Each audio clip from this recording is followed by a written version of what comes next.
Hey there, Jessica. Oh. You excited to get back to podcasting? Oh, yes? I am too. It's been a while. I had my jaw surgery. Oh. I sound a little different. Have we really not done an episode since your jaw surgery? No, because... See, it's funny. At first I thought you were Coily, the spring sprite from that Mystery Science Theater short. Is that what I sound like now? It's been weeks, and you didn't tell me until we started recording. That's embarrassing. Sorry, babe. This is what my voice sounds like now. They moved my jaw. It's funny because I thought you'd sound more like this since they, fastened your cell phone to your jawbone. That is the jaw surgery you had, right? Yeah, yes. Gotta commit to the bit all the way. Exactly. We're almost running out of Relient K songs, so, we gotta have something to do. Until there's nothing else, until it all runs out. Hello, everyone, and welcome to Sadie Hawkins' pod. Shh, everyone out there, shut up. Shut your mouths. The baby Cooper is sleeping. asleep. Shut up. Shut up. Stop. Look. He maybe napped for like 15 minutes today. Darn it. We can't be talking. This can't be an ASMR Why RK. ASMRK podcast. That's so good. We should be doing that. What do ASMRK. we just read Relient K lyrics in a whispery voice. Oh, good. He fell back to sleep. They say you have to wait 100 seconds before you attend to them. You got to count to like 100 in your head. And then if they're still fussing, then you go. Should we put him in a closet or something? No, he will wake up instantly. If I take, he fell asleep in the car. And if I take him, he's not like at that age where you have to drive the baby around to get them to fall asleep yet. We just so happened to Look at these waveforms. go out to pick up. I don't know if this is registering. We just so happened to go out to pick up some groceries, and he fell asleep in the car. So he's currently in his car seat next to us, and the lights are off, and it's so nice because he maybe got like 15 minutes of sleep all day today. So I'm like, let's just let him rest. But if I pick him up and I put him in his bassinet, he will wake up instantly. It's like magic. It's some baby magic. It is some baby magic. This is just a baby thing, apparently. Like, you're holding them, and they're fast asleep. The second you put them down, we can be loud. It's fine. Damn, I was going to start playing Ammunition really loud, but I think it hooked to your phone. Oh, he slept through... We put on Fast and the Furious last night, and he slept through that, because I'd never seen it, and Danny's only seen the first one, and Danny was like, let's watch the Fast and the Furious movies. And I'm like, sure, why not?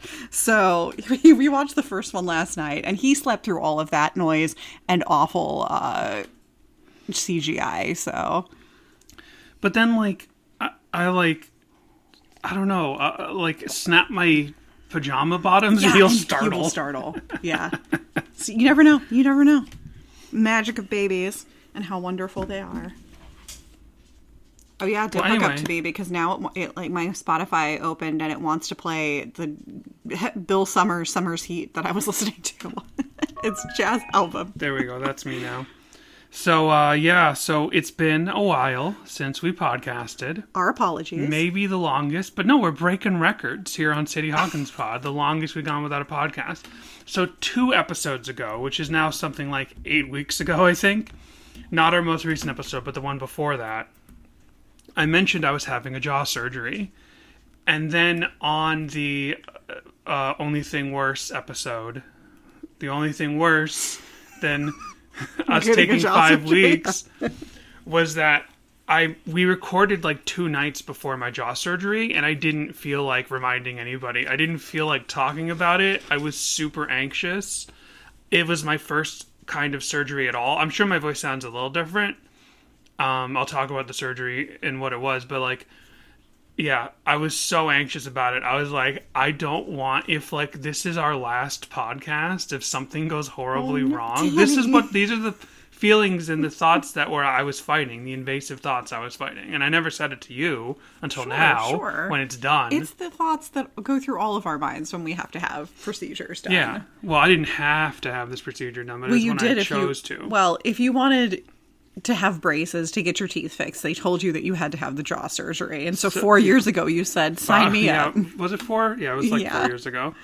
So, yeah, I had this jaw surgery to move my top jaw forward like, a centimeter, a millimeter. I don't know how far forward it went.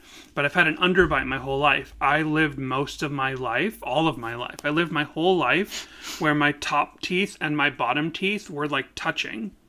But properly, like, because I never thought about it growing up. Like straight up and down. Like straight up and down, like you can do on purpose. Like I'm putting my hands together, like putting my fingers, my fingertips together. Your front teeth, your top teeth, your front teeth, your top teeth on the front are supposed to hang a little bit over your bottom teeth. And I never thought about it my whole life. It technically was an underbite, and.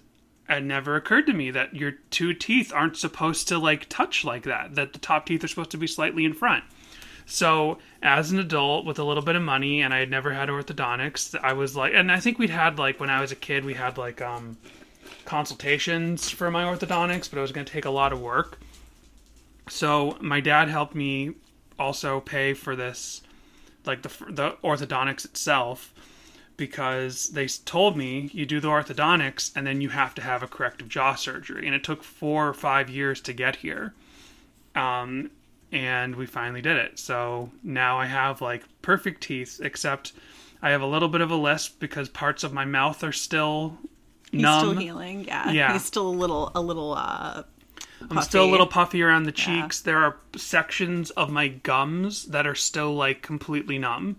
Like Mr. Deed's wild. foot. Oh, no. I'm going to go to people and I'm going to be like, go ahead. I think I said it on the Patreon episode, and you said what a reference there, too. Wow.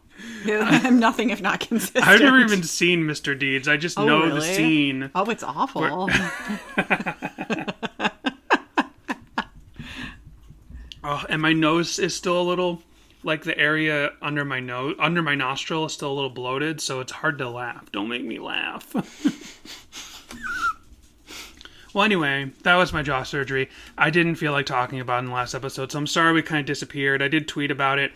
In the last 5 weeks, I was supposed to release a Patreon episode for free, and I've just been so exhausted from recovering from all of this pain. We'll try and get it out. Maybe we'll. Now, maybe. But whatever. The thing is, like... So the pain is not what you think it would be, because they actually go under my lips and like where in the inside my lips, like in the crook of my lips, like where the loose part of the lips meets the gum, that's where my stitches are. They go under the lips, and I don't know what they do because I was knocked out for the whole thing. Trigger warning. And somehow, I don't know, they use a laser or a saw or something. Wow. Those are two different things. They cut my top jaw off. They moved it forward and they grafted it back on. And I was out for the whole thing, and there is no pain. There has been no pain where you think like the bone was cut. Like that, there's no pain there. It's completely fine. All the pain is in the soft tissue around what happened. Like my jaw doesn't open all the way because like my jaw muscles have been sore for 5 weeks now. Has it been 5 weeks? No, it's been 3 weeks. It's been 3 weeks since the surgery. It's been 5 weeks since we podcasted. So anyway, whatever. Lots of news. Lots to talk about. And so much news has been going on. So Is for Lovers Fest happened. Relient K played that. We're going to talk about that. We got a voicemail about it. Furnace Fest is happening when this episode is coming out. The Our Beautiful Letdown tribute album special edition came out with all the covers of Switchfoot's Beautiful Letdown album. So that's the first new Relient K song since 2017 is out. It's the Switchfoot cover, which we're going to do on the next episode. I was like, it's too soon. Let's do something to get ourselves back into it. And then there was something else. I don't remember what else. What am I missing? Was the announcement had happened before that, I think, for the LA show. And the MXPX show. Oh, that's right. On the last episode, we were talking about, it was the night before the MXPX show in Hollywood was announced. Right. And I was getting hints that it was happening through DMs. That was it. And the next morning, while I was editing the episode, the actual announcement came out from MXPX. So, Relient K is playing, opening for Less Than Jake and MXPX, and the Smoking Popes are also playing at the Hollywood Palladium on January 6th, and we'll be there. We sure will. Yep. And we saw Relient K there with Switchfoot in 2016 or 17. I think it was 2016. It was 2016, yeah. Yep. So much has been happening. And then Relient K has been posting all kinds of like footage of themselves doing stuff. Exciting stuff. Yeah. Just generally frolicking around, being boys from Canton. All right, let's get into it. So you said you had a voicemail. Yep. Let's see. We got lots of voicemails, I think. Nice. Yeah. Thanks for calling. Hey, Jess, Dan, and Cooper. This is Allie reporting back from Ohio is for Lovers. And I have several points about my experience I want to make, so I'll try to be as concise as possible. So here's our reporter on boots on the ground at the Ohio is for Lovers Festival. Heck yeah. On the scene. And, yep. Let's hear it. Let's hear what Allie has to say. We need boots on the ground. That's our newsflash sound. Okay. We need boots on the ground from Furnace Fest. We need people to... I'm sorry. That's very sweet. Doot, doot, doot, doot, doot. Shut up, Danny. You're a great mom. I just sit around all day going, beep, beep, beep, boop, boop, trying Beep, boop, to boop. take the baby. And you need boots on the ground? Uh-huh. For Furnace Fest. We need reporters from Furnace Fest. But here's Allie first, talking about the Ohio is for Lovers Festival.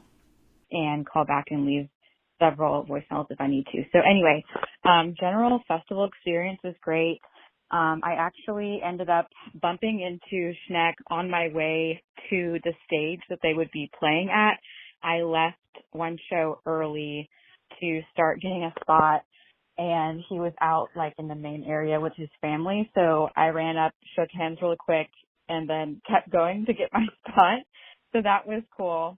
So it was a 45-minute set. The set list is on online, whatever website that y'all use. And I'll just let y'all look it up instead of me reiterating what it was. But my own observations about the set was they did their own setup and sound check, which I have not seen them do, which makes sense if they're doing like a festival. Maybe they're like have a skeleton crew, but I had not seen them like actual band members like on stage setting up their own gear. So that was interesting. Matt Thiessen during the set mentioned that he had been at this particular venue specifically not too long ago to see Tears for Fears. So I thought that was cool. And my other quick little story is about the crowd surfer that nearly knocked me out during the Wes and Jake mini song that they played. I do have another point about that, but I may be running out of time, so I'm going to leave one more message to make sure I can get everything in. Well, you had another minute, like, because it's a 3-minute limit, so she cut off at 2 minutes. But that's good. That's concise. I like that, yeah. That gives us time to breathe and consider what she breaks. said. Yeah. Yes, this is very organized. I love it. So, yeah, so there was a mini song Relient K performed. In case you missed, watch our social media, Allie sent us a bunch of video clips from this set, and they played like a new little song called, I don't know what it's called, and it's probably just a joke song that they may never record, but it's like a song about breaking your ankle in a Less Than Jake circle pit, which I was like, this makes sense. They're probably going to play this. I'm sure they're going to play this at the Hollywood Palladium. but Allie got that. We posted online. That post blew up for us because it's like new Relient K song, and I'm like, well, it's probably. I'm kind of tricking people. I'm like, here's a new Relient K song. No, you're just doing what everybody does. It is technically a song. You got to do the clickbaiting. It's horrible, and I can't stand it when people do that on YouTube. But you got to do what you got to do for those juicy watches. So we'll play that. I'll play the clip of that song after Allie's voicemails. But yeah, in that clip, she gets like clotheslined by a crowd surfer, which was very fitting for the content of the song. So here's part 2 of Allie's voicemails. It's Allie. Here's my part 2. Okay, so Matt's backstory to this little song that he wrote was he went to a Less Than Jake anniversary show for a specific album that I cannot remember the name of specifically, but I believe it came out in 1998, so you can search that and figure out which record that was. That would be Hello Rockview then, and I already know that they did that tour recently, so I'm guessing if it's a recent thing, not an older story. But he sat through, he said he watched the whole show until the very last song. He told his buddy, hold my flip-flops, I'm going in. And he went to the mosh. And that's where he broke his pinky toe. Oh no, he went moshing in bare feet? Oh. Thiessen. And was wearing flip-flops in the first place. Oh, come on. No. Thiessen. You know, Joey Ramone died because he walked around New York City barefoot. I understand. Thiessen's an earthy, crunchy guy. Who is he? Fiona Apple? Stands on the edge of the stage bouncing going, I hate men. Thiessen's been touching grass since before people had to be reminded to do such a thing. But wear shoes when you go to a venue. Yeah, like what, they don't have... We care about you. Yeah, don't they have rules about that? They have rules on film sets that you have to wear closed-toed shoes. Why are there not rules on stages? There's cables everywhere. Come and even on. Closed-toed shoes aren't guarantee of anything, because I broke my toe when that piano ran over my shoes. That is true. And I was wearing Crocs when we were surfing and the sea urchin went straight through my foot. But at least there's a chance you'll be safe if you wear closed shoes in a mosh pit. Yeah. You are guaranteeing yourself trouble to go in the mosh pit barefoot. Yikes. You know what? I'm full of crap. I'll tell you what. Uh-oh. I broke my pinky toe at a ska show because I was wearing flip-flops. Really? It was back to the beach. Oh, okay. Yeah. That's a slightly different situation. That was on sand. So the Back to the Beach festival was literally in the sand. I broke my pinky toe. Shoes. I was not going around in sandals, but good for you, Dan. I broke my pinky toe during Fishbone. And and then I went to the tent and they were not prepared to like splint a toe, but they figured it out for me. And it's just during this little tune that a crowd surfer came up directly behind me. I had I was not prepared to catch anybody, let alone this grown man, feet first, headed towards my head. Luckily, my boyfriend was directly behind me. He caught him, and then the guard on the other side of the barrier helped carry him over, where he fell directly on his butt. You can see on the video where he landed, but he also hit his head on the rail on the way down. So we almost thought he knocked himself out for a second. So that was fun. And then, so my other note about that was that he had, the little pink tucks, woven into that. And my boyfriend and I thought it would have been great if he not only did pink tucks, but did little melodies from maybe Mood Ring or Sadie Hawkins Dance, because they did not play Sadie Hawkins Dance, which also they did not play Mrs. Hippopotamus's Businesses. So that was kind of a bummer they didn't play the Ohio song in Ohio, but my theory is that they have a set list that they've rehearsed for each of these festivals, and it's a specific one, so maybe they didn't want to be, I don't know, they just had to be picky about their songs. But, I'm still running out of time. I'm going to leave one more, and then I'll be done. She still had another minute, so the timer on her phone must be freaking her out. I'm surprised that no Sadie Hawkins dance, and for an Ohio show, not to play Mrs. Hippopotamuses. And I'm surprised no mood rings. Women need to understand. You stop. We need to remind them. So, Allie calls back with part 3 of, and this is the last voicemail about this festival. And then we'll play that clip of the Less Than Jake song.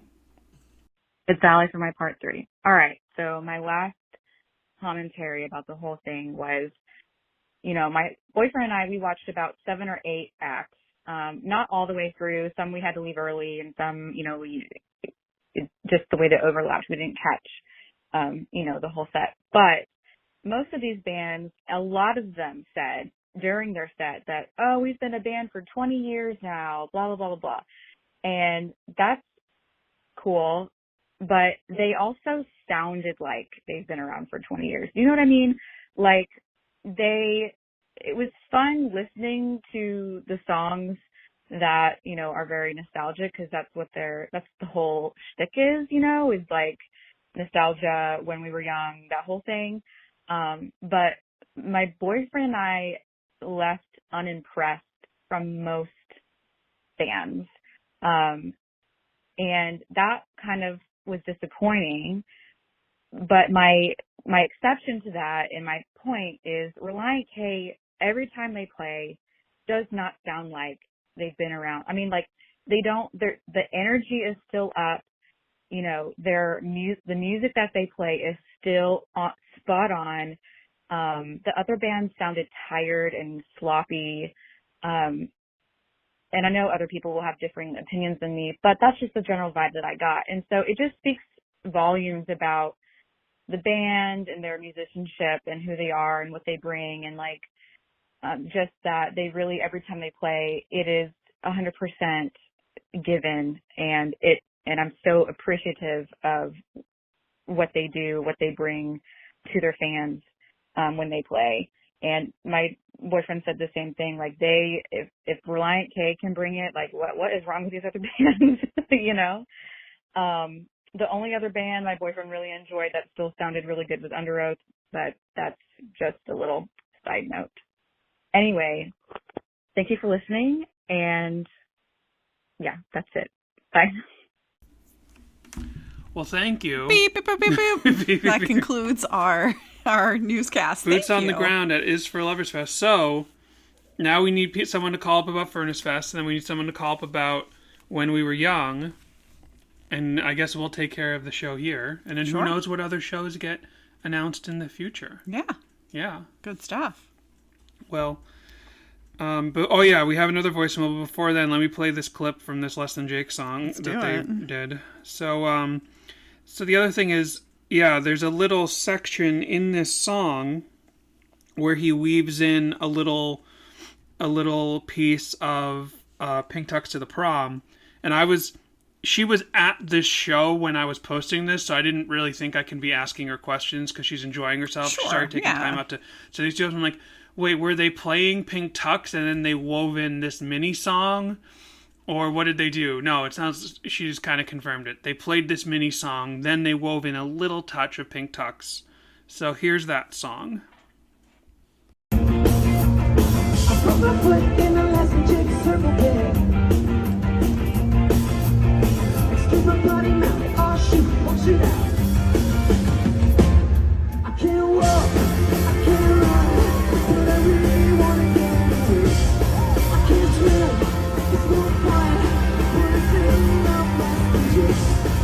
'Cause I am put away. A pink touch to the ground. Live without a care. What you possibly go on? I'll tell you, I'll put my foot in the lesson Jake circle bed. Yeah, all my summer plans, man, flushing down the toilet. I can't walk, I can't run, but you really wanna get in. I can't swim, it's not fun. Alright.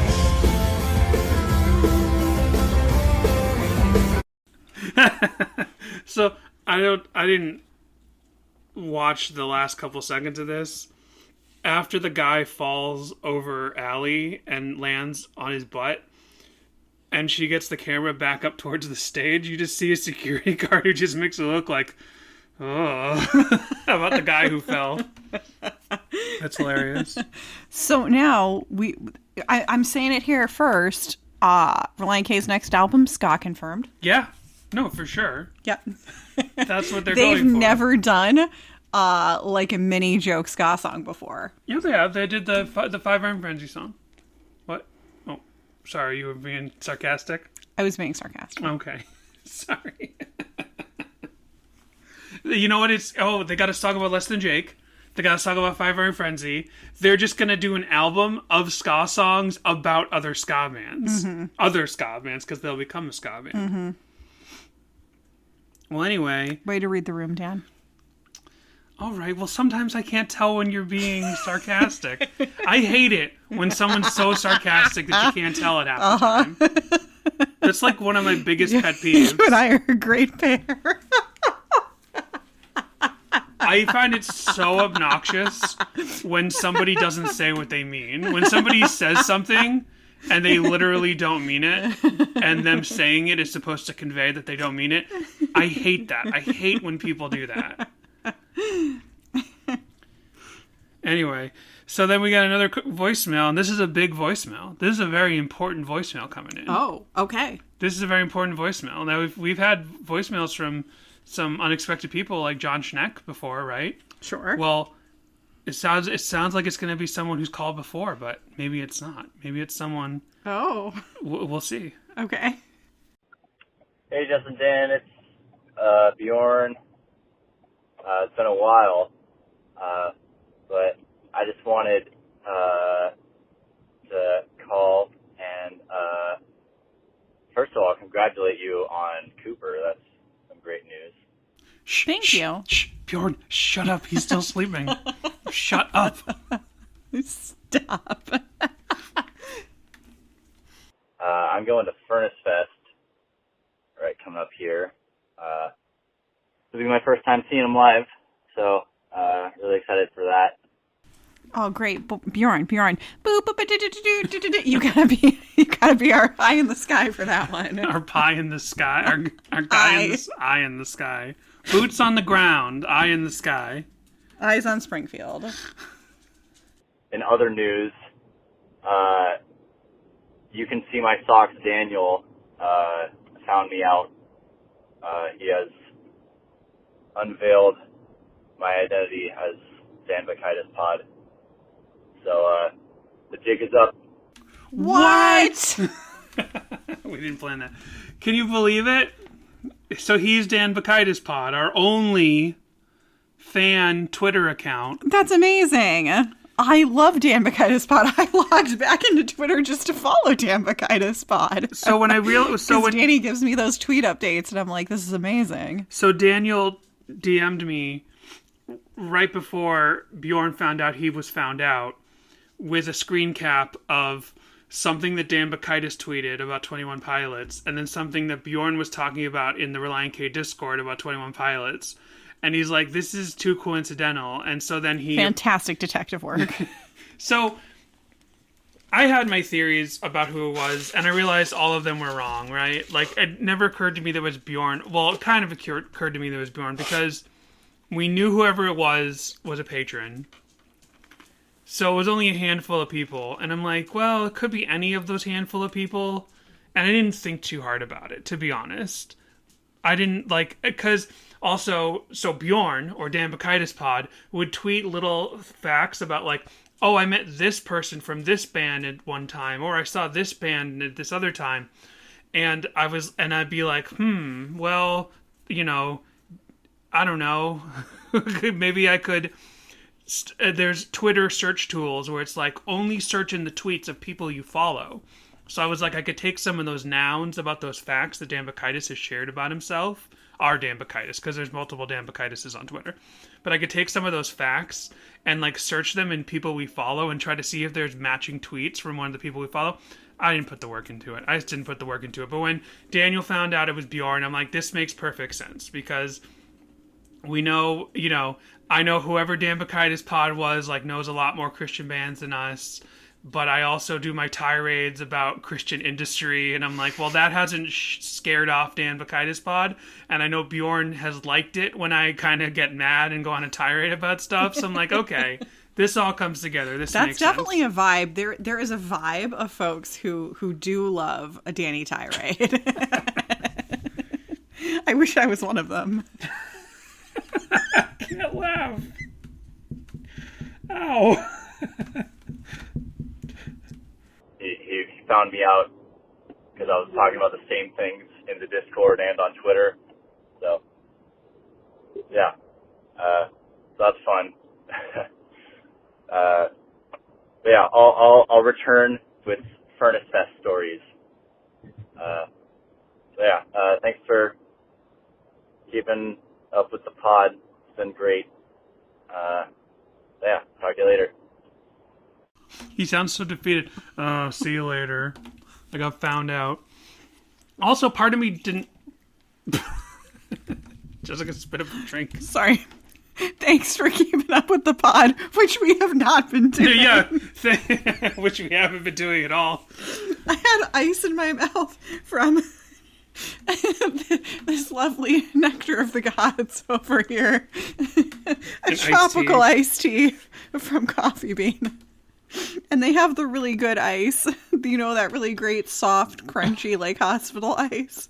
And I was savoring it, and then I had to laugh, and so it had to come back out again, and it went in my water glass. So now I have to get new water. Yes, please. Thank you. I can't think about that water glass being there. Thank you. Sorry. You can't think about that water glass being there? No, I can't think about the fact that you spit back up in your water glass because you laughed and know that the glass is there while we're recording. Well, we got to do something about your neck beard, babe, because it looks like Santa Claus. Good Lord. So I had to shave my beard for the first time in probably I can't look at you. What the heck? I had to shave my beard for the first time in probably 10 years. And it's not growing back as fast as it should. It's growing. But my neck is all white. It's really weird. From a distance, because everything around my jaw and my cheeks and my sideburns is black, like my hair, from a distance, you'd think, oh, that guy shaved his neck. And then you get closer and you're like, oh, that guy just has solid white hair under his chin and down his neck. It's so weird. We could dye it. It's long enough now to dye. I do dye my beard. I have dyed my beard. We'll dye it this weekend. We'll take a before and after picture just for the patrons. No, we'll share it publicly. That's stuff you gotta share. If you happen to see Danny on the street, though, you get it for free. No, we'll put it on Twitter or something. Well, thank you, Bjorn, for... Thank you stepping for... forward. Yeah. Stepping forward before Congress. A+ listener. I knew you'd slip up, Simpson. What slip up? He confessed it. Quiet, I need this. Well, anyway. So, next week we're going to do the Switchfoot song, Ammunition. And I'll be... And next week, 2 weeks from now. Who knows? 5 more weeks from now. And then we'll have Bjorn's update from Furnace Fest. So that's exciting. Awesome. I'm all excited of you for out there that. keeping our podcast going, giving us the content that we so sorely lack. So, but you know what? We may take weeks off at a time, but we made a promise. We made a promise to pod until there's nothing left of Relient K's discography. So That's we right. are going forward, and this week we're talking about Give until there's nothing left. And there'll be nothing left of 5 Score because this is the last episode of this album that we have to do. That was smooth, Dan. It was. A lot smoother than your neck. I deserve it. I've thrown you under so many buses in the history of this podcast. I mean, you could just shave it a little bit. No, I'm trying to grow it in. know, but just the down there part. Like, you're not growing it down your throat, right? Like, you don't want to be a neckbeard, Danny. No offense to the neckbeards out there. All right, I'll shave it. Here, I'll just burn it off. I have our butane lighter on the table for some reason. He's playing with it. It's frightening. I always need something to occupy my hands, and I realize the butane lighter is probably not the best case scenario. Well, anyway, give until there's nothing left. 57 years ago. 5 weeks and 7 years ago, we last did an episode, so now we're back to talk about Give Until There's Nothing Left. Yeah. What do you think of this song, Jess? I just only discovered this song because of that Live at Capitol acoustic session. Right. Which I love. We've talked about it before. We'll talk about it again because they do play this song on it. Here's the thing.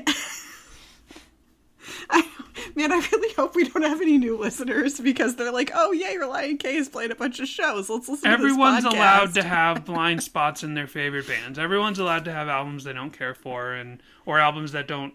I just don't really think about Five Score. I don't think to just put on Five Score. I'll be like, let me put on this one song that happens to be from Five Score. But I'm just gonna come right out and say it. I don't think I'll just throw on this album. And I don't think like, oh yeah, that song, that is from Five Score. That is very much a Five Score era song. I don't know. Like until about 20 minutes ago, I thought that Curl Up and Die was on this album. And like the track We've before done that. after this. We've done that song. I and know. It's from the B-sides. I know, but I thought it was like, I thought it was a B-side.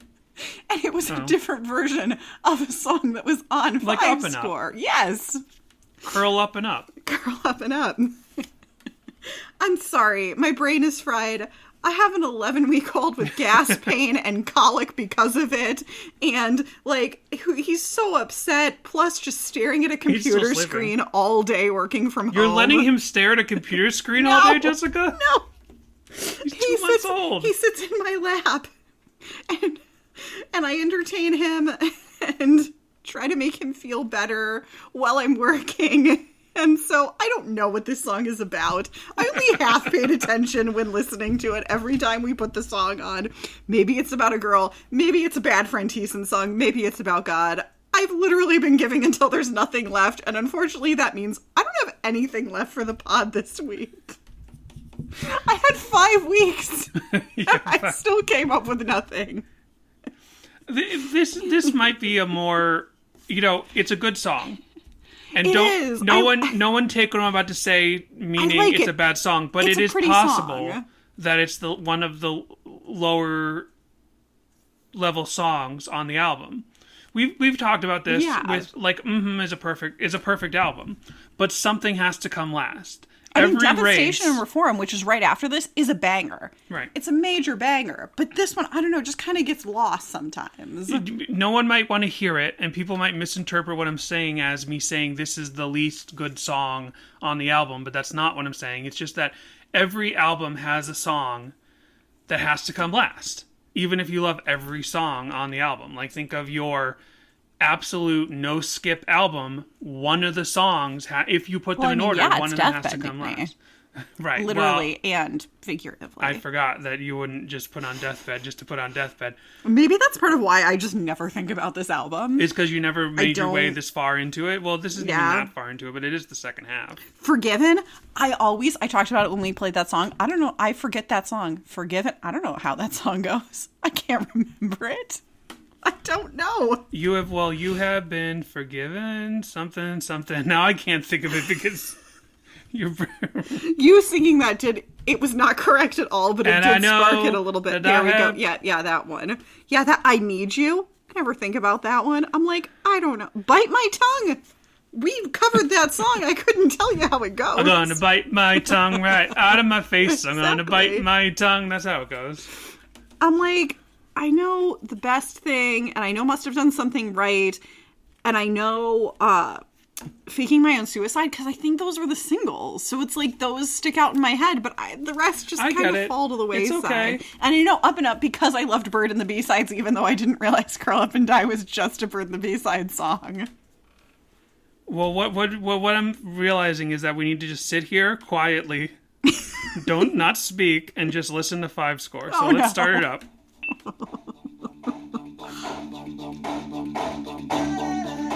Literally, I was like, the first thing, I was like, wait, is this 5 Score? And then they started doing the harmonizing, and I was like, oh, okay, it is. Yeah. We haven't done a 5 Score listen along. No, because it ends with Deathbed, so I wouldn't listen that far if we did do a listen along. Well, if we do the same thing that we did... Oh, I pressed pause. I didn't want to stop.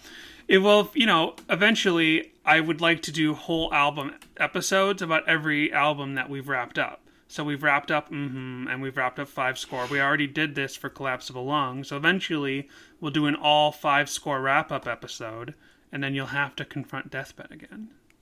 Wait, what? No, No, I you never don't- agreed to you this. can just skip Deathbed. It's Thanks. fine. So I like this song, but I do think it is just a song about... When you consider this entire album together, it is a song that I definitely don't really think about necessarily as well, but I really did enjoy listening to it this week. I think in the idea of 5 Score being a much more poppy album for them, I do think that this, there are songs on this album that sound exactly like the band Brand New. There are ideas that they're going for that definitely feel like... I can't think of any other bands than the Brand New example, but there are definitely, The Best Thing and things like that. There are definitely things on this album that are like Relient K kind of doing this idea for sort of a poppy song in a much more sort of genuine, still feels like Relient K way than, say, Collapsible Lung ultimately felt like, and that's the same sort of thing of all these different kind of genres and moods. 5 Score is their poppiest album up to that point. It is taking some of the pop rock ideas that were happening by 2007 and solidifying those into a Relient K sort of feeling. This one kind of feels to me like one of those sort of early 2000s, late 90s soft rock by a harder rock, not a hard rock, but soft rock ballads by Train or Goo Goo Dolls or Vertical Horizon. Honestly, that's what this kind of feels like. And I'm sure it also kind of has sort of church-like vibes. But I think that that's kind of an opposite. That's kind of a logical reverse. I think, some of the church vibes, there's things about worship music and modern worship music. We've talked about it before. A lot of modern worship music just kind of apes, Coldplay, U2... these kind of things, and this kind of song, while it can feel kind of churchy, it really just feels sort of soft rock, sort of the kind of bands that I mentioned, who aren't necessarily soft rock bands, who are kind of rock bands, but this is their ballad. This is the ballad by an adult contemporary alternative rock band. That's the vibe I get from this song. Sure. So I can kind of see a world where maybe this got pushed as a single and it played on sort of adult contemporary softer rock stations. Well, apparently it was a single because there is actually a Wikipedia page for gosh. this song. So, Wow. Give Until There's Nothing Left is the third single from Relient K's fifth album, 5 Score and 7 years ago. Third single, wow. Yeah, I don't know. This is blowing my mind. It was released to Christian radio around July 2007, was played as a top 40 single to a station in Saginaw, Michigan in early August. I'm sorry, what? Was it only a single in Saginaw, Michigan? I don't understand. The song being a slower... What does that mean? The person who wrote this Wikipedia article is from Saginaw. And they're like, guys, this is what it was played here. The song being a slower one, it was released for contemporary stations rather than rock stations. The band made the song available as a profile song on the group's MySpace. Love when we get that info. It has reached number 17 on the Billboard Hot Christian Songs chart. While it may have played on some mainstream stations, the song did not receive a music video like Must Have Done Something Right and The Best Thing. The single was the 20th most played song on Christian hit radio stations in 2007, according to R&R Magazine. It is cited, so I'm like, I would like to see that source cited. None of the rest of this stuff is cited. The Saginaw, Michigan thing's not cited. The MySpace thing's not cited. Wow, okay, so this... I like how... This is almost written... This Wikipedia page is almost written like fan fiction. Like, well, it might have had some mainstream station play... Okay, it might have. Sure. Who's to say it didn't? Who's to say every Relient K song hasn't had some mainstream station play? The only thing we know for sure is that it was in fact played as a top 40 single to a station in Saginaw, And what does Michigan. that mean, a top 40 single? Doesn't it have to hit... What is top 40 single? Because a top 40 means like you got into the top 40 of the charts. Right. But just because you get played on a mainstream station... I think maybe they mean like a top 40 station. It was released as a single to a top 40 station, maybe? Oh, is what okay. they mean? Maybe it got a little jumbled up. Does the phrase top 40 have multiple meanings? Like evangelical Do I need to and Google emo? that? Like Top well, yeah, because top 40, 40 to me it means meaning. the top 40 songs on the charts, and then those stations just keep playing those 40 the songs. 40 most popular songs or recordings in the popular music charts. So I guess if you get released to a top 40 station and they kind of squeeze in a song that's not in the top 40, I guess that's a notable thing. But the way they phrase this, how'd they phrase this? Was played as a top 40 single to a station in Saginaw, Michigan. Saginaw, Michigan. Was played as a top 40 single. That sounds like a scam. It sounds like some payola. Like, hey, Saginaw, the real soft rock of Saginaw, if I slip you a 20, will you play some Relient K as a top 40? Fascinating. This person works for that radio station and they like played it at midnight. And then there's night. no continued article. This article is only the opening summary. And then there's nothing else. Notability needed. Like Right. I'm not going to go on Wikipedia and say this article should be deleted, but this does not seem to have the notability required for an article. It has one citation.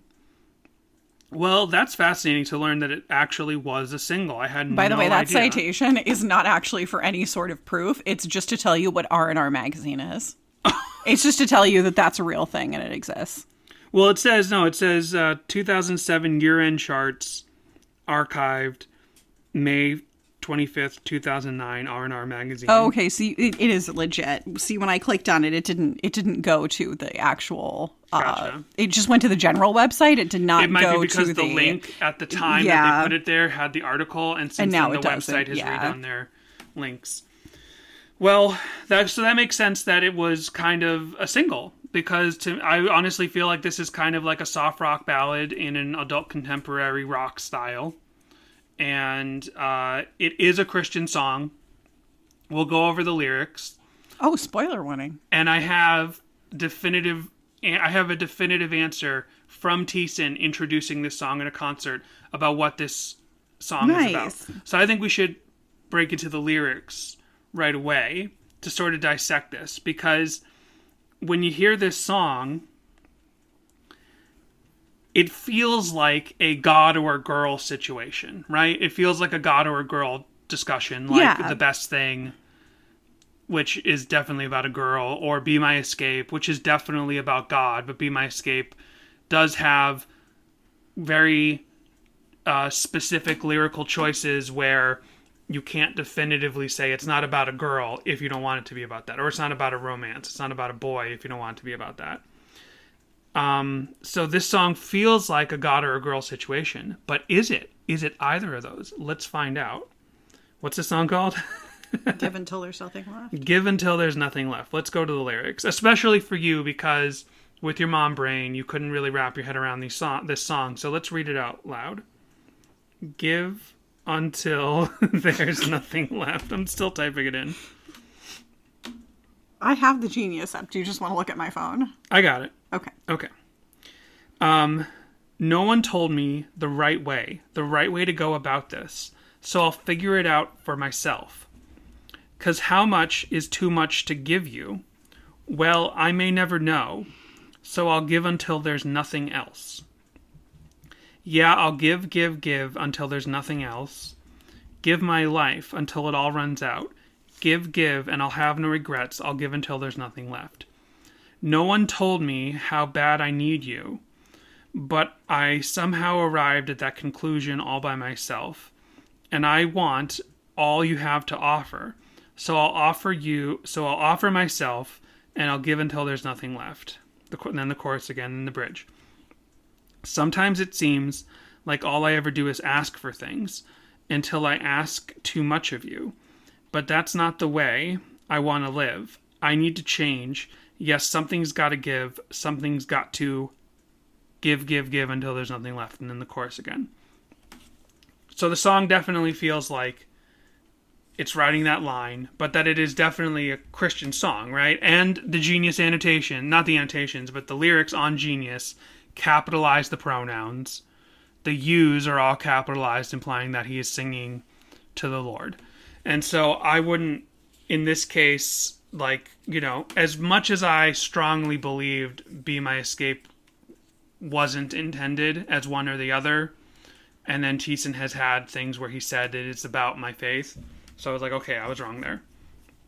In this case, I try to keep an open mind, and I'm like, this is almost definitely about something spiritual, his relationship with God or something. It's not necessarily him saying, I love the person I love. Oh no, he's waking up.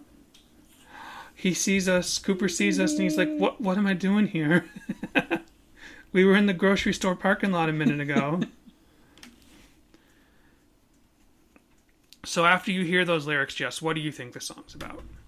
Or what do you think are some of the options it could be about? Yeah, like a girl or God. I think it's just because I didn't really... I'm a Christian, but coming at this song as a teen, when I was at my most, like, conformed Christian, I suppose you might call it, I didn't really listen to songs as being like unless they were like, it was like really clear and they said God in the song. I wasn't necessarily being like, this song is about God or whatever. You know, I'd be like, oh, if this sounds like a song about a girl, then maybe that's what it's about. Like, I guess I didn't really put too much thought into it. So I never really put too much thought into which way the song could go. And I like that it's open to interpretation, and I could definitely see how one could just take it either way. Right. Even now. And the lyrics aren't too affronting. No. In either way. Which is probably part of the reason why your mind couldn't quite wrap itself around the lyrics. Is they're not innocuous, but they are definitely... And they're not wallpaper, but they are definitely... A little more... camouflage lyrics. Just very simple lyrics. Simple, yeah. Yeah, they're not... Yeah, they're not abstract, but there's an abstraction in the form of the song, in the simplicity of the lyrics, and the simplicity of the message, that it's not really confronting you heavily with something. So when I paid attention to the song this week, these last 5 weeks, I assumed he's singing about giving his heart to the Lord.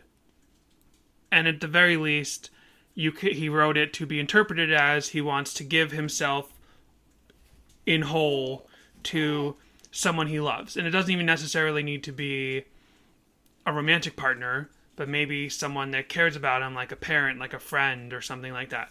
That was a little closer to what I found out was the thing. So here is a clip of... Oh, and another thing just to mention as I get this clip ready is, despite being a single, as we just learned, as far as I can tell, I didn't go to Setlist FM to double check, but they played this a bunch in 2007 on the Appetite for Construction tour, which is the tour, as he's going to explain here, that was in support of Habitat for Humanity. But I didn't find any performances after 2007. So this is just another one of those songs that, like, a song that woulda, coulda. Like, it got played in its time, and then it just kind of faded away as far as set list, as far as attention from, the Relient K fandom. So this is one of those 2007 Appetite for Construction live performances, and Thiessen's going to give a little introduction here. Okay, this is uploaded by I'm the Teapot, all one word. And this is very strange. We had to pause there. But this video doesn't play on YouTube mobile, so it must be some sort of... It was playing on my laptop, so it must be some sort of weird codec thing where this is like an older video and the audio won't play on phones. Well, then I went ahead and just downloaded it while we paused so we can hear what Thiessen has to say about this song.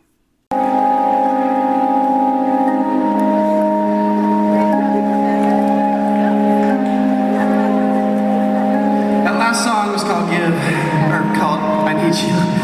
This next song is called Give Until There's Nothing Left. The two kind of go together in a little bit of a unique way we found. Because whether you guys like it or not, on this tour, $1 from every ticket is going to Habitat for Humanity. And so even though that last song is about how we're all needy and how we need so much more than what we already have, I feel like it's also a thing, it's a human thing, to have the need to give back to other people. And so this song is about finding needs in others and trying to meet them. This song's called Give Until There's Nothing Left. And we'll listen to them play it later. But yeah, this song is about being charitable. At least that's the explanation he just gave there. That it's not singing to the... Now, I have a thought, once I heard him say this... It's not necessarily about... God or girl. Right. But it's still a Christian song. But when you discuss, like, is this song Christian or not, it's usually, is he singing to God or is he singing to a romantic partner? It's neither of those things. And it's still a Christian song.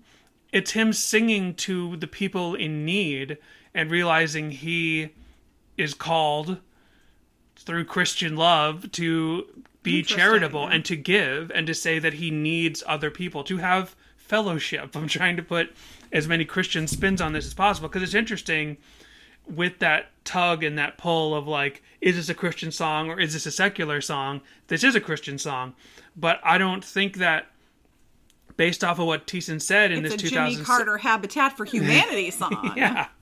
I don't think based off of what Thiessen said in this introduction in 2007 that all of those pronouns on the lyric website should be capital U's, capital Y's in the word you. So now, understanding that, let me go back to the lyrics real quick. Oh, I typed in I need you.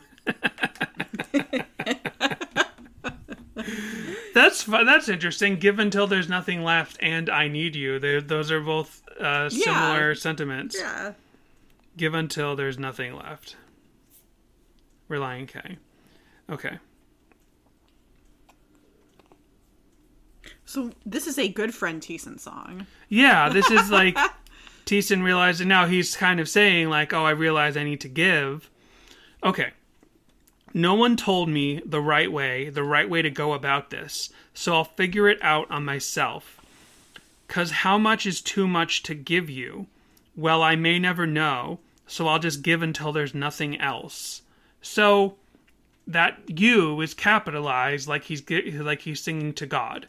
And that's fine. That makes sense as a song to say how much is too much to give to the Lord in praise and worship. Well, I don't know, so I'll just give until there's nothing left. Like, so many praise and worship songs are about giving praise and worship until you have nothing left. That makes total sense. But now we've heard Thiessen say this song is about giving to others, not about giving to the Lord, but about giving to others. And then you can, through the Christian lens, say you're giving to others as an example for Christ. So I don't think that you is supposed to be capitalized. I think he's singing to people who are in need. He's not singing to the Lord. And some evidence I have to support this is the opening line. No one told me the right way to go about this, so I'll figure it out for myself.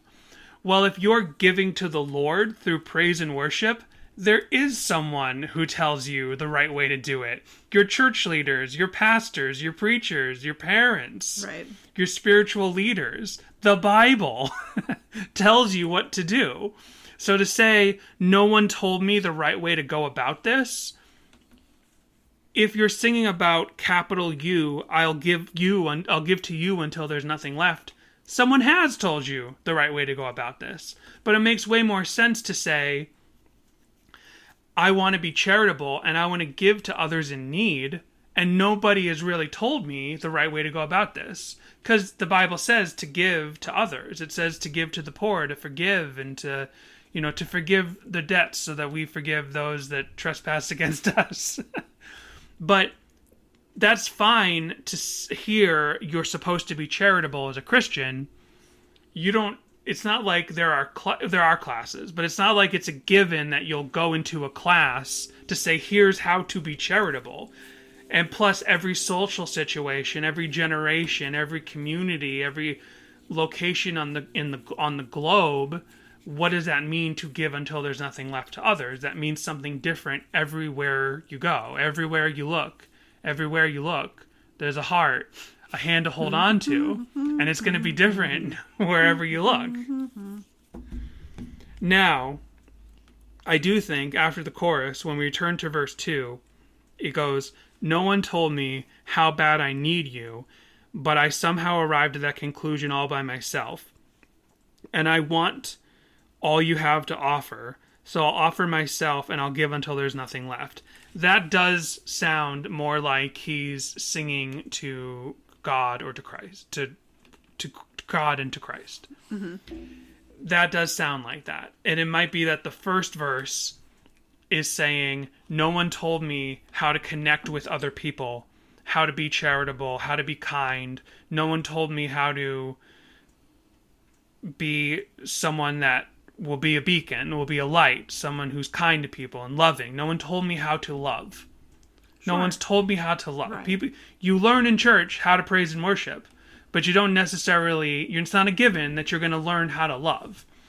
You have to have a good church setting, or you have to have good spiritual leaders or good parents or just other role models to really learn how to love. There's no textbook on that. It does sound like that then, after he's in the first verse, realizing he wants to be a good friend Thiessen, he wants to be charitable, that then he's reflecting on the love of Christ and how he's given, he, capital H, has given to him all this love, and now he's arrived at the conclusion by himself that this is the way to go. That he's got to be charitable just like Christ was charitable to him, in the biggest way possible, with his body on the cross. Get it? Get it? I get it. Dan, I think you've done a really thorough job here. So thorough of a job that I think that when we get to the deep dive, we can just skip song meanings. Oh, well, I want to hear some people confirm or deny what I have to say. Yeah, unless you want to skip song meanings. I'm sorry. You're a great mom, and I want to give to you until there's nothing left. So there's nothing left on song meanings that is of importance here. So why don't we take our break, and when we come back, I can't wait to hear what else you have in your deep dive. Thank you so much for listening to Sadie Hawkins Pod. New episodes are released every other week, but you don't have to wait that long to hear more from us. You can join patreon.com/Sadie Hawkins Pod to listen to our bonus episodes every alternate week. When you sign up, you'll get access to years of backlog episodes, including our discussions of the songs from Relient K is for Karaoke, every chapter of the book, The Complex Infrastructure, known as The Female Mind, as well as other projects and features from members of Relient K. You'll also have access to live streams of us watching fan content on YouTube and many other topics. When you sign up, you'll receive a welcome letter with guitar picks and stickers, and by making a lifetime contribution of $60, you'll be eligible to earn a special Patreon-exclusive shirt. You'll also get thanked on every episode, like our current patrons, who include Charity, Samantha H. number 1, Samantha H. number 2, Matthew, Bjorn, Emily, Isaac, Kindle, Joshua, Daniel, Jay, Michael, Jimmy Eat Pod, This Might Be a Podcast, Tucker, and Brady. Even if you don't want to sign up for the Patreon, you can still join the conversation by contacting us with your thoughts on this episode, your corrections, and your Relient K memories at our voicemail line, 402-95-SADIE, or by sending an email to sadiehawkinspod@gmail.com. You can also visit our socials, Instagram, Twitter, and TikTok, which are all at Sadie Hawkins Pod, where you can see the visuals we discuss on the podcast each week. And on Facebook, search for Sadie Hawkins Group to discuss our show and Relient K. There aren't a lot of guarantees in life, but I can guarantee one thing. It's very hard to think of what to say at the end of these ad reads. True. We can do song meanings. No, we don't have to. We don't have to. Let's just skim around. Alrighty then. Alrighty then. Delete this account on February 10th, 2007 said, it's obviously about giving all you have to God in so many cases. Obviously. As Relient K brought this up in their lyrics before as being vitally important. Because sometimes it seems like all I ever do is ask for things until I ask too much of you. And here Matt specifically speaks about his own sins and wanting to change his ways, much like the song Down in Flames. See, now I don't disagree that, like, yeah, that lyric also sounds penitent. It sounds like you're speaking to the Lord. But I think the double meaning here is also that he's saying, all I ever ask is for you, my parents, you, my friends, you, strangers, to give to me. All I ever expect is for people to give me charity, but I never think about paying it forward. Yeah. MV His God on November 30th, 2008 said, this song is about giving everything you have to God because people expect everything from him and fail to give him anything in return. That's a really good point, too. The writer is offering everything he has and to change his ways as he realizes how much he needs God and how important a good relationship with God is. Conveniently, this song can also be interpreted as talking about a relationship where the guy wants to give all he has to the girl who he can't live without. But yeah, when would that ever happen? See, this is what's interesting, is I bet you everyone on song meetings, including myself, this is how I felt earlier in the week, would be like, it's only one of these two. It's only him speaking to God, right? Or it's him speaking to that is the classic a romantic Relient partner K question. But it's not either of those things necessarily. It's him speaking to others. And something I could think of, two other songs that bring this to mind are like What Can I Do? And what was the other one? The There Was a Time with the Holes in His Hands and the Thing and the Bird and the B-sides. Hold on. Well, you look that up. Tom DeLonge on January 15th, 2008 came on this website to say, man, this is one of their best songs. I'm slightly surprised there's only 4 responses to it.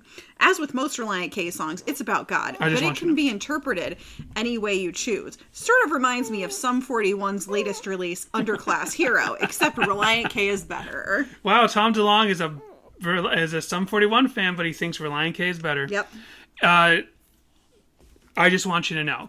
So, realizing that this song is about being a good Christian to others and singing to the world and saying, no one told me how to do this, how to give to others, reminds me of What Can I Do? And it also reminds me of the conclusion we landed on with I Just Want You to Know, where a lot of people think I Just Want You to Know is about someone testifying to someone to say, which it's a horrible idea to think that a lyric would say, I don't want to say I'm right. I just want you to know that I'm right about Jesus. Like, that's not a good testimony at all. Mm-hmm. And what we landed on was that it's basically like the other song, The Egg on His Face, but washing the faithful prodigal son. That song's about being a woke Christian. That song's about, like, making sure that you're not putting egg on Christ's face. Prodigal, sorry. I just added the son bit in. While you're washing his feet, because that's what you expect. You expect yourself to wash his feet. Like, this song is about being a good Christian. It's not about... I do think the second half of the song is speaking to the Lord, but it's more than that. And yet, all these song meanings are going to be, this is either singing to a romantic partner or this is praising the Lord, and it's neither of those things. Yeah, because Music Express 24 on September 10th, 2008 said, I love this song. It's awesome. It's pretty self-explanatory. I think it's talking about a guy who is in love with this girl and willing to give the relationship his all. He says, I'll give until there's nothing left. He is not willing to give up on his love until he can't go on anymore. It's so funny because... And then Cheese Ninja 3 on January 28th, 2009 said, sorry, but this song is about God. Now there is a very long Okay, that was from Cheese Ninja 3. Well, just Cheese Ninja on July 27, 2009. Don't listen to this guy. Gave a general comment to Don't say, listen to my brother. This is what Matt said in an interview. How many Cheese Ninjas are there out there? At least 3. I think a really big lesson that I learned actually over the last bunch of months, even recording this record, I even wrote a song about it, is I get stressed out and I start thinking about certain things too much. And when I pray, it seems so juvenile that I do this, but my prayers become sort of a wish list or a grocery list or a to-do list or whatever. Like, help with this, take care of this, give me this, give me this. There was this show in Washington, I think it was Creation West, and we were staying at this hotel that was right on the lake. One night I walked down to the lake by myself and just sat by the lake. At the time I was writing a song called Give that's on the record, and that's kind of when I was realizing that I was praying. Please let this record turn out all right and get it done on time, and I don't want to fail at doing this. And that's when I started writing this about giving, and that's where I wrote the bridge of that song.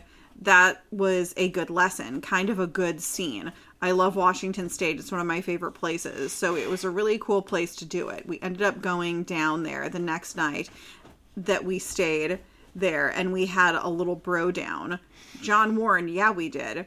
It was like when you're a little kid and you're camping. John Warren, looking up at the stars, telling juvenile little stories. Jay, I love that they just copied and Amy. When you said at least they finally kind of gave a citation that it's from Jesus Freak. It took me a minute because it's JHF, and I'm like, oh, okay, so it's Jesus Freak Hideouts, Amy. When you said that you wrote a song about it, I had a feeling it was Give. Oh, right on. So if this is to be believed, that it is about praying and God, if what he said, maybe he just was saying that it's about being charitable because they're at a charity festival. Okay. I don't know. Maybe he changes it. Maybe that's a very both. They Might Be Giants thing, to give multiple interpretations of the song definitively in multiple different formats. Maybe he'll change it again when we talk to him on the show someday. I have some stuff from lyricinterpretations.net, but we're running a little late. Although we've been gone for a while, so maybe I should just read everything that I have. But I was going to say I'll skip it because, all right. Oh, no. Rich. I found the Jesus Freak Hideout article. It's nice. From 2007. It's from March 10th, 2007. Rich Zebro says, this is a man figuring out his relationship with God/Jesus. No one told me how bad I'd need you, but somehow I arrived at the conclusion all by myself, and I want all you have to offer, so I'll offer myself, and I'll just give until there's nothing left. Anonymous on November 17th, 2020 said this song was written as the tithes and offerings time at Pentecostal/evangelical churches in mind. During these times, the church band generally plays a soothing song to cover up the awkwardness of people feeling pressured to dish out their week's savings to the church. I actually kind of thought about that too. That's funny. And allows the pastor to walk off stage for the band to take stage and not have to face the congregation and look them in the eye and feel ashamed for taking people's hard-earned money. Wow, I love this writing. Thank you, Anonymous. Well, I mean, I don't... Yeah, so it's funny, when I heard this song, I was also like, oh, this would be a good, wedding song, or, a good procession song, or just a song that's played as you're getting ready in a wedding or something, or a first dance for a Relient K fan. I did not find any video or any proof of that being used that way. But yeah, playing this as, the offering song... It's so rude. It's a little rude. It's super rude. Because it's the opposite. They're saying you should give... But you shouldn't play this song and saying, hey, give to us. Man, give to our church. Tithing Month is just like when you listen to radio, like a radio station that needs your support. Well, the churches need your help. I know, but so does radio. And they have that month where they're like, give us this and we'll send you a flash drive with all these songs on it, or a fully loaded iPod mini, or whatever. But yeah, listen to K-Jazz. This isn't an appropriate song to play when you're asking someone to give to you. Mm-hmm. And I understand, the church needs donations. Every church needs donations to function. Yeah. But this is the opposite. This is a song you play. This is a little too much, is what I meant. Yeah. Yeah. This is a song when you're asking, like, don't give to me, let me give to you. Yeah. Anonymous on July 23rd, 2011 said, it's all about the man who has changed and make God as the center of his life. Sure. Latest articles. What's up with Margaritaville? I think... R.I.P. Jimmy Buffett. Aw. I think when you're doing an offering song, like, all you need is, like, a nice, like, battle hymn of the Republic on single piano. That's all you really need. Keep it simple. Yeah. Yeah. Then we have a blog post, and I'm like, is this Tumblr new? Because we've never stumbled across it before. Relient K according to the Bible. Oh, that does not sound familiar. And this post is called Unconditional Giving. Give Until There's Nothing Left from Relient K's 2007 album 57 Years Ago, with its repetitive chorus and echoing background singers, has a very relaxed, atmospheric vibe. In a way, it creates a mood that is very open and free, with the guitar ringing single strums on the strong beats of every measure in the chorus rather than the sections of fast strumming in between.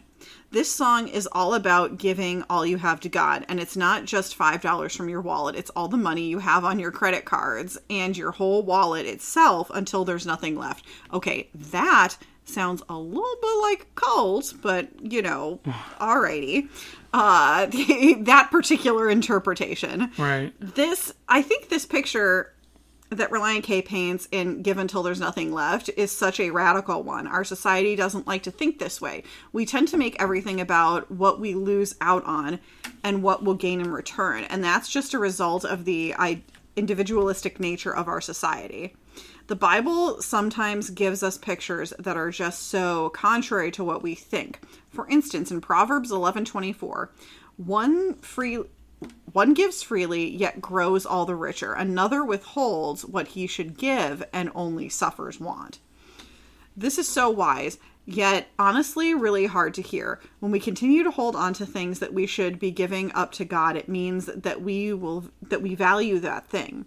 But as you place your value in things, you value them before Jesus, and it makes it easy for us to want them more than him. Matt acknowledges this in the song when during the bridge he notes that sometimes it seems like all I ever do is ask for things until I ask too much of you. But that's not the way I want to live. I need to change, but something's got to give. Yeah, something's got to. See, I did think that this part was where he was singing to God, but I do think the first part is where he's singing to the world. It's important. I'll say it 5 more times before the end of this podcast. It's important to remember that just because God can give us immeasurably more than we ask for or imaginable, Ephesians 3:20, doesn't mean that he necessarily will. And it's not because he's trying to be mean or anything, but because God knows the status of our heart and our posture when we ask for things. Oh, now we have to have good posture or God won't give us what we want? He knows That's what a new our wrinkle. intentions are behind asking for something. If it is selfish intent, Sit up straight. something needs to change. You ask and do not receive because you ask wrongly to spend it on your passions. James 4:3. It's important to remember that we don't give things up just so that we can receive stuff in return. God already paid the ultimate price by dying unjustly on the cross to forgive our sins. Even if we give all that we have for Jesus, the amount he gave up for us is so much larger. So it really isn't a system of exchanges or indebtedness. That's not how God works, because he shows us grace time and time again when we realize how much we didn't deserve his selfless act, but he did it anyway. I think of Jesus' disciples when I think of giving things away for Christ. When Jesus first came to earth, he went to people and told them to follow him, and they did. They left their jobs, their families, everything about their old life, but they did it anyway. We can do that too. It's definitely not easy, but God is really all we need, not any of the worldly material things that we hold on to. That is true. But seeing it stated out like that is definitely like, those cults where they make you give them everything and all your money and everything. Scientology is a little bit of one of those. Jessica has watched plenty of cult documentaries, so... It's true. Then we have TikToks, and guess what? For once, I'm not throwing it over to Danny because I'm on TikTok now. Oh, but it needs to update. Here we go. That's right.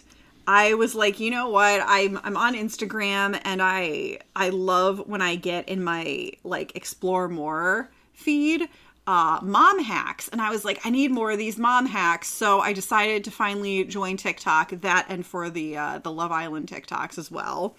And now all they give me mainly is Taylor Swift stuff, but you know. Okay. I don't hear the music. Yes. This is one of those things where it says the thing on the top and then it scrolls to say, like, this is what's my problem. Uh-huh. This doesn't have the song, though. When I'm hurt, I'll just keep crying on the inside without telling anyone anything. Oh, okay. What's my problem? This guy. Okay, none of this music is Give Until There's Nothing Left. Oh, this is also not Give Until There's Nothing Left. This is the Amity Affliction, Give It All. Now, you could go search... I know you're new to TikTok. You can go search the sound that you're looking for. So this must be a different song called Give Until It's All Left. There's nothing left. By the way, the song is called Give Until There's Nothing Left, but that's not what he sings in the song. He sings, I'll give until there's nothing remaining. What does he say? Nope, all of this, it comes up for Give Until There's Nothing Left, Relient K, but that is not the song that Yeah, we're but you listening can't do to. the search. You have to search and then go to sounds. You can't just do a regular text search if you're looking for the specific song. Okay, there's one video. Okay. All pack little packages for little students, and then there's like a guy in one of those Mexican wrestling masks, and he's got a steak, and it says worst case something, maybe scenario. I don't understand. Can I see? Yeah, here you go. Oh, so it's not I'm a video. still new to TikTok. It's I just- don't understand it, okay? So it's a photo of some lesson plan books for some kids, a CD-ROM, some picture of a Mexican wrestler, like I guess little packages for little students. So I guess this is like some books that they're going to take to their class back in. And teachers do give until there's nothing left. That Teachers is do give until very they give their own true. money for They their give own supplies. money, yeah. Teachers deserve way, way more. And that is from LLC. Share your love, and then it's a teacher emoji. Nice. So that is our TikTok.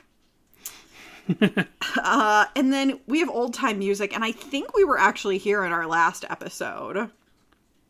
Oldtimemusic.com. I can't remember if we Sounds got familiar. if we got annoyed with them or not. So let's see. Oh wow. Oh, was this the AI generated? Oh yes, because the last updated September 14th, 2023. This is an by AI. Warren Barrett. All right, Warren. The meaning behind the song. Warren Barrett. I am Warren Barrett. The meaning behind the song, Give Until There's Nothing Left by Relient K. So this is an AI generated bunch of BS. All right, let's find out. Relient K's song, Give Until There's Nothing Left, holds a deep meaning that resonates with many listeners. Yep, this is ChatGPT all over. Through its heartfelt lyrics and powerful melodies, the band manages to convey a significant message about selflessness, love, and the importance of giving without expecting anything in return. Yeah, I mean, Not it bad. interpreted those lyrics correctly, which sometimes ChatGPT does and sometimes it doesn't. In this touching song, Relient K highlights the concept of giving to the point where there is nothing left.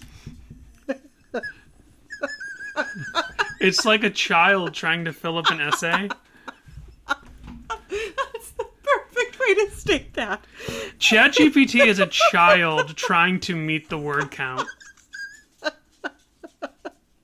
Emphasizing the idea of completely selfless acts of kindness. The lyrics encourage listeners to give their all, pouring their heart and soul into keeping others and making a positive impact on the world. The song promotes individuals to reflect on the nature of generosity and the impact it can have on both the giver and receiver. It serves as a reminder that true fulfillment and happiness often come from acts of selflessness as opposed to material possessions or personal gain. Relient K drew inspiration for Give Until There's Nothing Left from their own experiences and observations of the world around them. They witnessed the power of selfless acts and wanted to capture its significance in a relatable and inspiring song. Reasonable. Like, this isn't totally off base. It's not like it's making up fake lyrics. Is there a particular message the band wants to convey through the song? Yes. No. The band aims to inspire listeners to become selfless and recognize the impact their actions can have on others. They encourage individuals to give wholeheartedly without expecting They anything encourage humans to give. Fostering a sense of community and compassion. This is just going to regurgitate the same message thing over and over. Over and over and over and like over. Me, what is this, me? How does this song resonate with fans?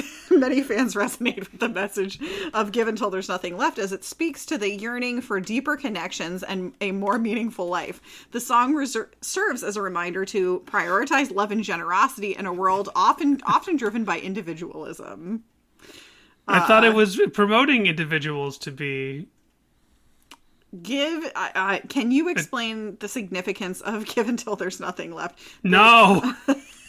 I already did. Yes, it's the same thing over and over. Let's see. Is there anything new? Nope. It's all the same. Did it make up any fake lyrics? Hold on. Are there any other songs with a similar message by Relient K? Yes, Relient K has a rich discography filled with songs that promote similar messages of love, selflessness, and the power of human connection. Some notable tracks in this vein include Be My Escape, Who I Am Hates, Who I've Been and Forgiven.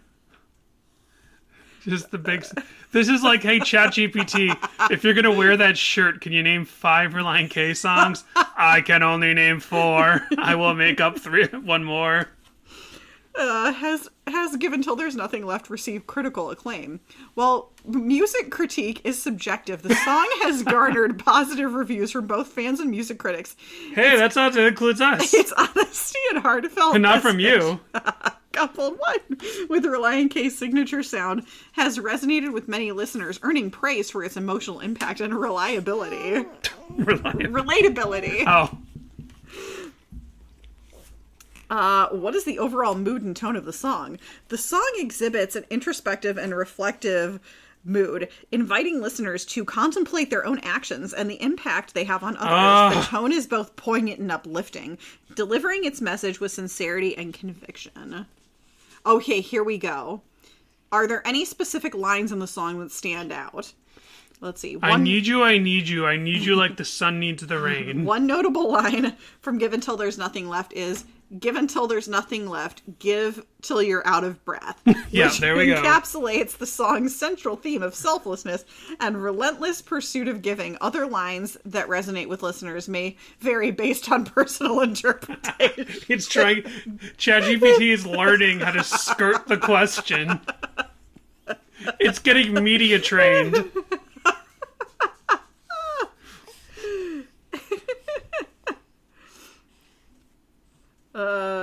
Yeah, this is all just regurgitating. Okay. Would you like to learn about Warren Barrett? It's a picture of a boomer. Oh, yes, please. Warren has spent nearly half a century, now that's a long time, as an ink-stained wretch writing for music magazines and websites and has no plan on giving up soon. Well, clearly he does, because he's not writing anymore. He's just shoving it in ChatGPT. He is curious about all types of music and instruments apart from any genre with... This quote, sounds like it's written by ChatGPT as well. Apart from, I don't know, any genre with, quote, urban in the title. Ooh. He's also not so keen on plastic potted plants, reality TV, and any movies with Kevin Costner in them. No. This sounds he like lives in Delaware with his wife Wendy and lots of great memories. This is all lies. This is all lies. Whoever runs this website typed in, write me a bio. You're telling me this boomer is not an ink-stained wretch writing for music magazines? No, run that picture through TinEye and see like all the places where that picture, all the stock image companies Save where that to image photos. comes from. TinEye. Okay. Upload. Photo library. Boomer. Done. 0 matches. Oh, all right. TinEye searched over 62.4 billion images, Okay. but didn't find any matches for your image search. Okay, all right.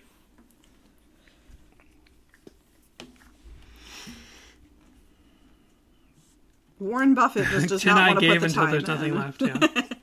Yeah. Listen up reviews. We're just going to scroll down to where they talk about the song because we've been here quite a few times before. Well, I've got something about this song that I almost forgot. I forgot to write this in my notes. Okay. When I typed in "Give Until There's Nothing Left" on Spotify, one other song came up, Okay. and it's this song. Because until there's nothing left, there's the lyric. Alrighty. But then I wondered if it is possible that Thiessen likes this song. Sorry, and- that ooh was because Cooper, who has been sitting in my lap for quite a while now, he just pulled on my headphone cord. Okay. Usually it's my It's hair. better than your now hair, it's my yeah. headphone cord, and he yanked He's my still head grabbing forward. it. He's got it between his fingers and everything. So I just wondered, like, if this is a song that Thiessen liked and he had it in mind, because it's not melodically similar, but there's some form to this song that just feels similar. So here's how "Do I Love You Indeed I Do" opens. And then here's how Give Until There's Nothing Left opens. Sure. I can They're see not that. the same, but but I they get what are you a mean. similar way to open a song. Yeah, I get what you're saying. And they're different paces, they're different rhythms, but I'm just wondering if this could have hypothetically, or it's just a total coincidence, but could have hypothetically just been an idea Kickstarter for the song. Sure. So over on Listen Up Reviews, they just have a very short 1-sentence blurb on Give Until There's Nothing Left. They said is somewhat slower, medium paced. It emphasizes how freeing selflessness is. Nice, short, sweet, to the point. Song meanings could never. Then we have a Pepperdine graphic article. Oh. We haven't had a college article in a while, and I don't think, I apologize if I'm wrong, that we have been here before for this album. I'm sure Bjorn could tell us because he definitely paid attention in class. So, Pepperdine University graphic. Clever lyrics, catchy melodies define 5th Relient K album. March 22nd, 2007 by Pepperdine Graphic. Jesse Reamer, staff writer. After the mainstream success of 2004's Christian band Relient K returns to the radio waves with the release of its 5th full-length album, 7 years ago. Dripping with lyrical wit and pop-powered composition, the album stays consistent with Relient K's quirky style, while including elements of musical maturity and growth. The cleverly titled album is Relient K's 5th in 7 years. Originally intended for a November 2006 debut, Relient K finally released the album March 6th. After oodles of anticipation, the 14-track album sold 64,000 copies and debuted at number 6 on the Billboard 200 in its first week. ChatGPT could never with this information. Oh yeah, since this is the last 5 Score episode, we should say, like, early in the podcast, we got confused by some information where we thought 5 Score was their best-selling album, and then, like, later on, Daniel and some people were like, no, is definitely their best-selling album, and we realized 5 Score is their fastest-selling album. It's their, what do you call it, their most quickly charting album. Like, it sold the most quickly, whereas took a slower burn to get all the sales that because you had that you have Capitol label behind them from the get-go, and you have the anticipation coming off of right. They sold the most units in a smaller amount of time than any other album. Hailing from Canton, Ohio, band members include Matt Thiessen on guitar, piano, and lead vocals, Matt Hoops on guitar, and Dave Douglas on drums. Oh, and that reminds me, there's a little call back and forth in this song, and I'm not sure if it is Hoops or Dave. I'm just assuming Dave who does that back and forth with Thiessen. New to the lineup, the album welcomes bassist John Warren and guitarist John Schneck, who plays the bells and the banjo on the album. Perhaps the biggest difference from former Relient K albums is the absence of the band's pop-punk roots. 7 years ago instead embraces a polished pop sensibility with catchy choruses and memorable hooks. At times the track seems a bit repetitive, but the sheer feel-good nature of the tunes lessens the effect of redundancy. Known for his clever lyrical capabilities, Thiessen tackles profound images as he ponders love, adolescence, and faith.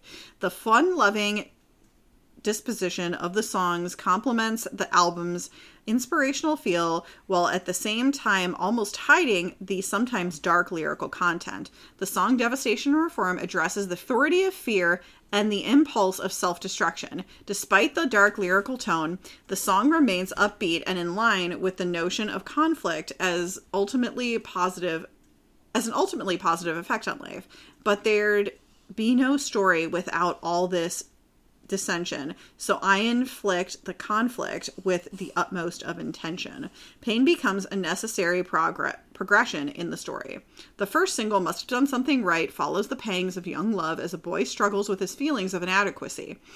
We should get jerseys because we make a good team, but yours would look better than mine because you're out of my league, sings Stevenson. The track exposes adolescent insecurity in a lighthearted manner rather than the melodramatic approach of an emo song. At the heart of each track, Thiessen fuses powerful lyrics with his effortless transitions into a floating falsetto. The inspiring premise of Up and Up highlights the past as a means for creating a better future. The past is just a conduit, and the light there at the end is where I'll be. As with previous albums, the band shows its spiritual roots, discussing faith in God and personal shortcomings. Songs like Give Until There's Nothing Left focus on giving one's life to God. And I want all you have to offer, so I'll offer myself and I'll just give until there's nothing else. This album includes the band's shortest and longest tracks to date. Crayons Can Melt on Us, For All I Care lasts only 12 seconds and employs the band's signature sense of humor in the song. Thiessen playfully sings, I Just Wasted 10 Seconds of Your Life. Past Relient K songs about mood rings and Thundercats reminisce the same comical content. Is he giggling? As Crayons. Yes, he is. See, he loves that Relient K signature sense of humor. He's fast asleep, but he giggles a lot in his sleep. The longest track, Deathbed, clocks in at just about over 11 minutes. You know, we don't really need to go into this anymore. Thiessen maintains Relient K's signature sense of humor is all over this 12-minute track. Thiessen maintains his reputation as a brilliant lyricist, employing innovative wordplay and wit. In the song Bite My Tongue, he sings, and I'm too swept up. I know you woke up. Hello, darling. Say hello to the listeners, bud. He sings, and I'm sweeping up the seconds that tick off the clock and saving them for later when I'm too ticked to talk. Oh, where are those TikToks at? With 5 score, Relient K proves itself as both talented and insightful, emphasizing the message of the band's music, overcomplicated and groundbreaking musically. The CD offers fun-loving, catchy tunes consistent with that of Relient K's signature style as the group continues to perfect the art of pop music. What do you have for us today, Dan? Well, I had that performance where he gave the little introduction at the December to Remember sales event tour. What was that called? The Appetite for Construction. So let's hear them actually play that track from that song, from that performance. This song's called Give Until There's Nothing Left.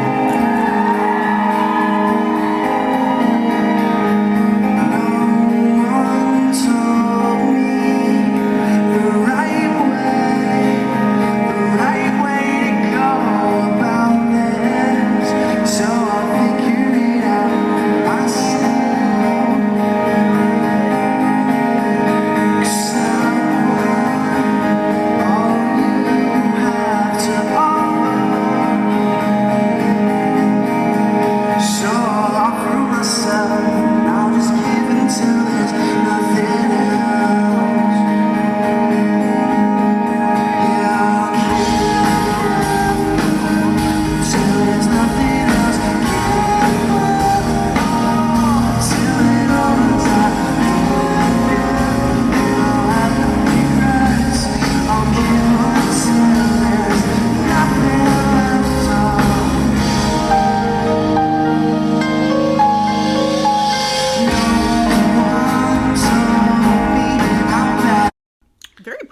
Yeah, very nice. And so it's interesting that they didn't really continue to play this live very much after 2007.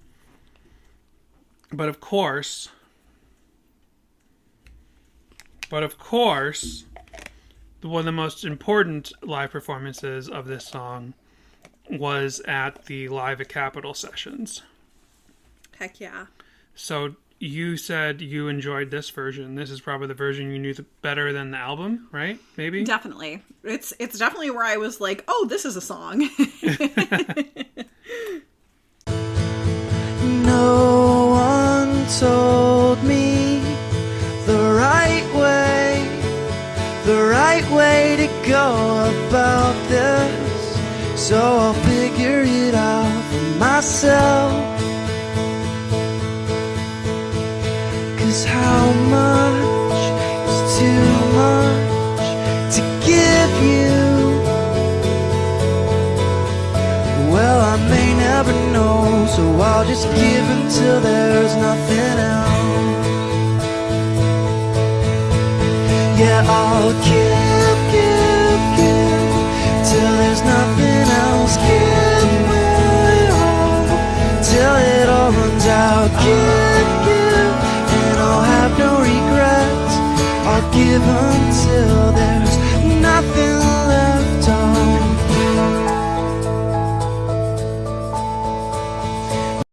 So, I've found...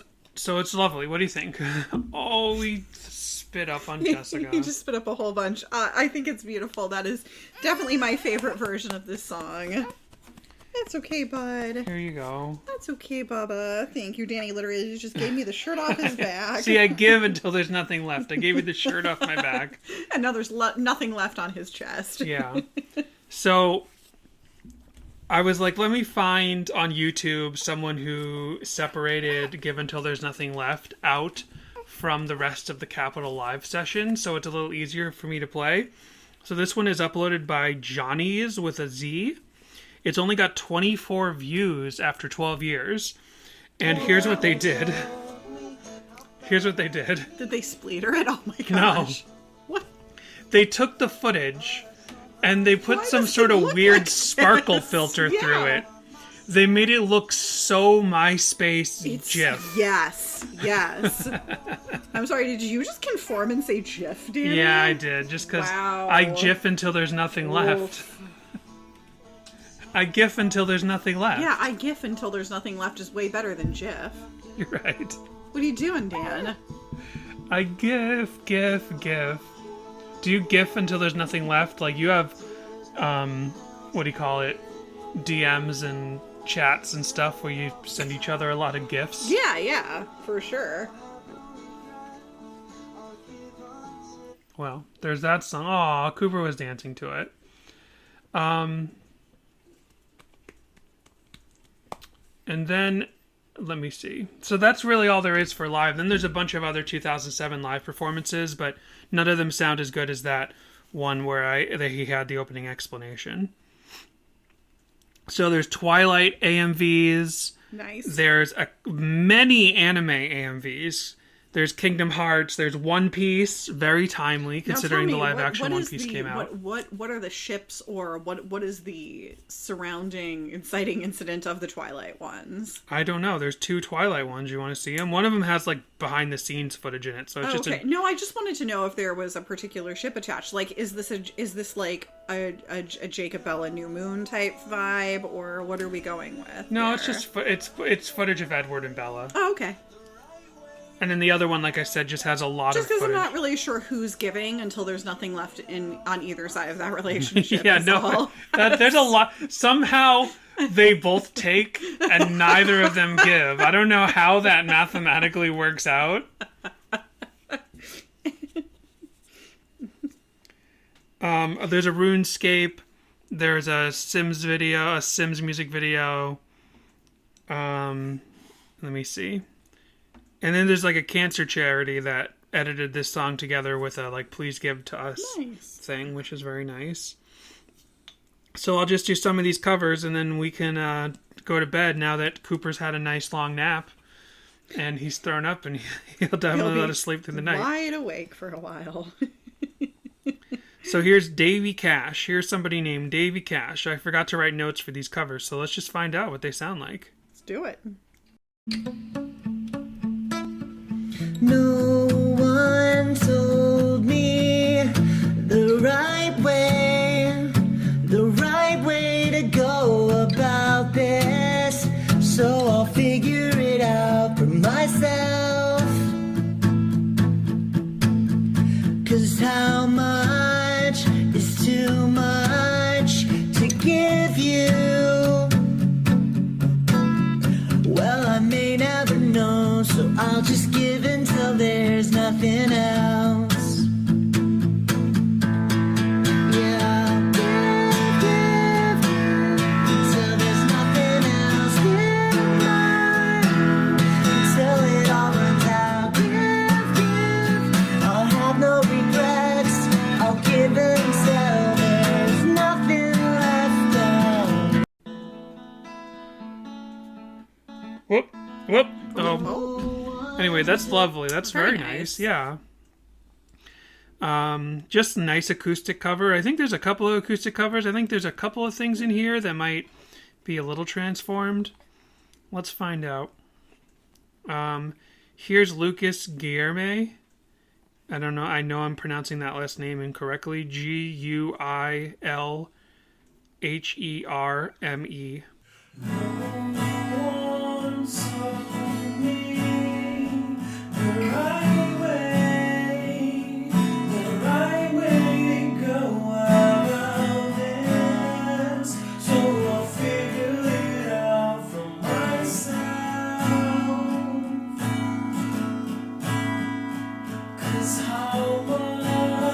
Very nice. Sorry, I've cut that one short, but we just heard another acoustic one. Lovely voices. Everyone's got a lovely voice. So this is, we have songs that we've done of Relient K's on this podcast that clearly are difficult to cover. Mm-hmm. This is one of those ones that seems pretty easy to cover. The chords look pretty easy, so this is like a song that if you love this song, you could probably, pretty quickly put together a little cover. You found that weird thing, which I don't even know if I can describe it, but you found that weird image that you sent me a thing. You're like, this is so weird, where it's like it's like a little badge that says, warning, this property protected by angels. Well, that's like the artwork for someone's cover of this song called Ethel Cain. I don't know who Ethel Cain is because I didn't look for them on Spotify, but this album's not on Spotify either. This is from only a year ago. So here's Ethel Cain's cover of Relient K's song Give Until There's Nothing Left.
So wait, Ethel Cain is like a famous person. She's got 2.3 million listeners. I've never heard of her. I mean, it sounds great. Is this real? Was this like some session? Like, what is this?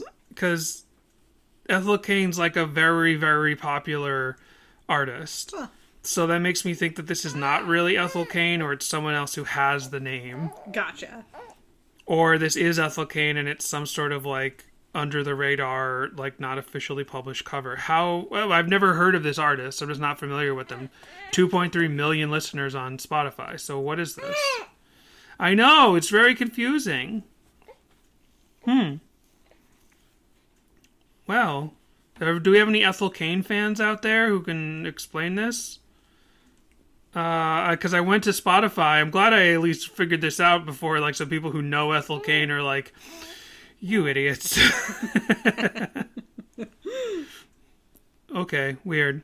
I mean, is this one of those things like, yeah, she has a song called Princess Ketamine, so. So. Okay. Yeah, I don't know. So, Pitchfork Music Festival 2002. So, I don't know what this is. Definitely doesn't sound like any place Relient K would be. No, but that's a lovely cover if it really is her or not, or it's someone else named that, or it's one of those early, like, Napster Kazaa things where someone has a cover that, someone has a song that kind of sounds like a well-known band, like, you name freaking A's Christmas song as Relient K, or Homegrown's cover of Barbie Girl as MXPX, or all of those racist songs that got called Weird Al songs. Well, anyway, yeah, there's a bunch of other covers. Here's, let me see. Here's Baby Boo 90. Hello, everyone. This is gonna be Give Until There's Nothing Left by Relient K.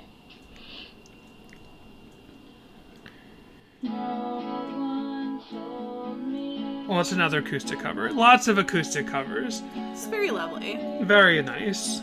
And I'm just turning, yeah. So, okay, well, Baby Boo 90 can play us out. I don't know, I'm sure I'll have lots of other wacky stuff. There was lots of, like, youth groups and stuff that did this, and talent shows and things like that. Sure. But they're all just acoustic covers. So they're wonderful. You all did amazing jobs. And Ethel Cain, or fake Ethel Cain, is definitely the standout cover of this particular song. So, Jessica. Yes.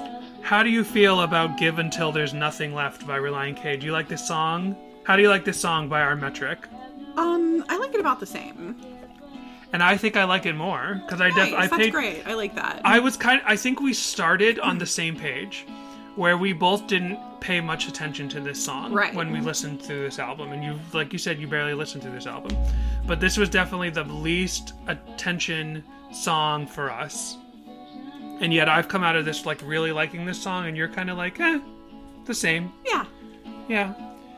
Well, that's this episode. Thank you so much for listening. We will try to get back on a good schedule and a Yeah. proper routine. Dan's healing up great. Slowly but surely, he's getting there. Yep.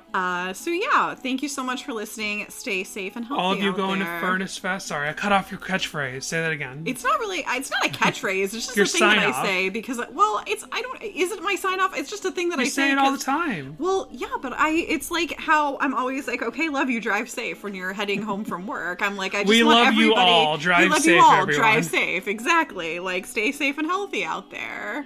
Thank you for listening. And if you're going to Furnace Fest, Bjorn already promised he would, but everyone else going to Furnace Fest, let us know. Yeah. Hit us up with your videos and your photos, etc.